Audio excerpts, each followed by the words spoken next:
chi sogna di andare in vacanza a Miami. C'è chi sogna un grande yacht.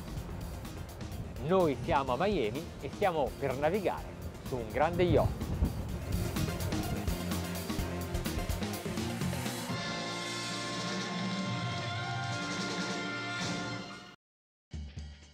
Questo è il Ferretti 870, uno degli ultimi modelli di uno dei più celebri cantieri del mondo.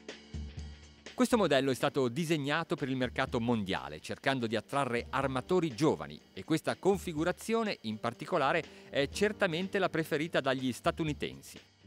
Al contrario di altri Flying Bridge, ha un look molto sportivo. Certo, a causa della colorazione scura della tuga avranno dovuto aumentare la potenza dell'impianto di condizionamento.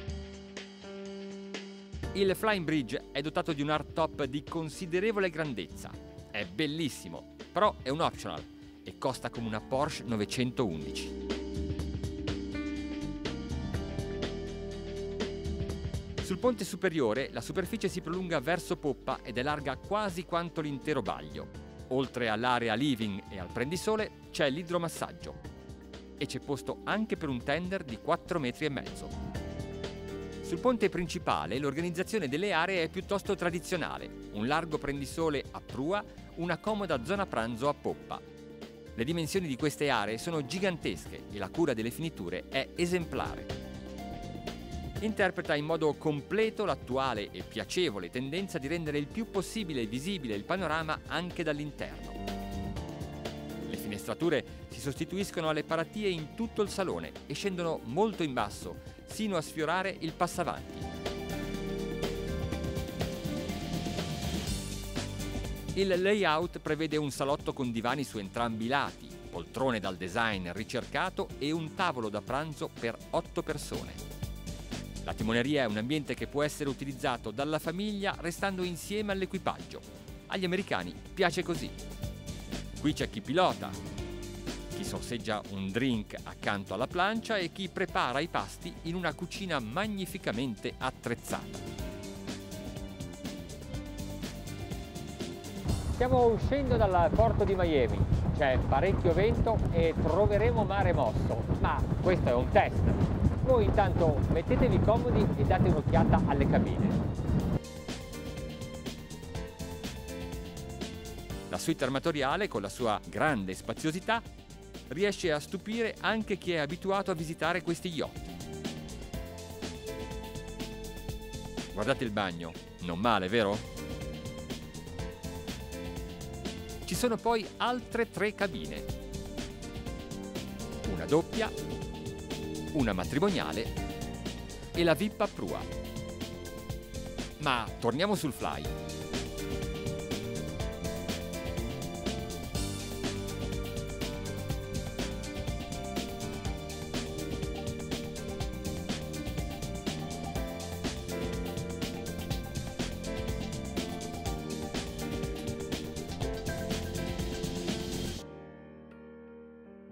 È giusto provare un'imbarcazione quando le condizioni non sono facili, in questa maniera possiamo saggiarne meglio le doti di navigazione.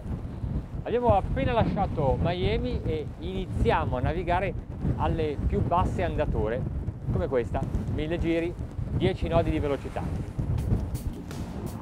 Mi sto incantando a guardare lo skyline dei grattacieli di Miami, la spiaggia di Miami Beach, ma non devo distrarmi troppo, Guardiamo qualche dato, 1500 giri, siamo passati a 12 nodi di velocità.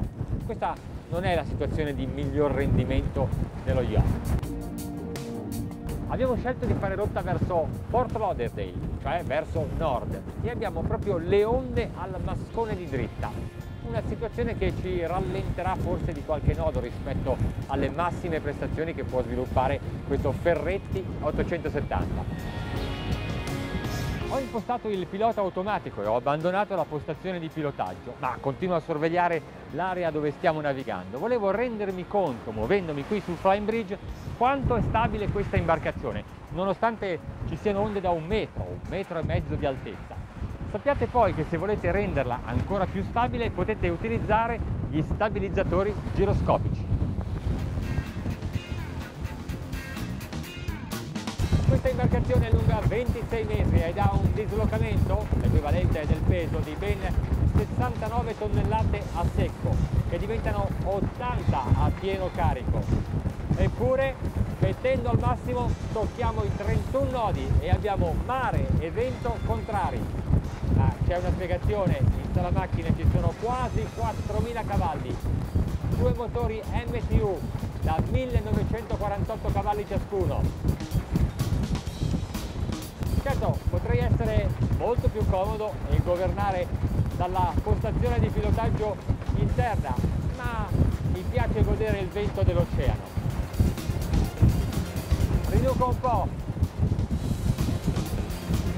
Velocità di crociera, ideale per una lunga navigazione, 26 nodi, 2150 giri minuto. La virata è assistita dal sistema ZF Steer Command che, oltre a ridurre il raggio, permette anche di ottenere un ottimo feeling tra il comandante e i timoni. Siamo al termine del nostro viaggio e stiamo entrando nel porto di Fort Lauderdale. A conti fatti, la migliore velocità di crociera è di 16 nodi, si ha il minor consumo per miglio, quindi la massima autonomia, quasi 400 miglia. Ma che soddisfazione spingerla al massimo! Abbiamo toccato i 32 nodi. Beh, certo non pensavo che il Ferretti 870 con i suoi 26 metri di lunghezza e le 80 tonnellate di dislocamento a pieno carico potesse regalarmi un'emozione di velocità così forte.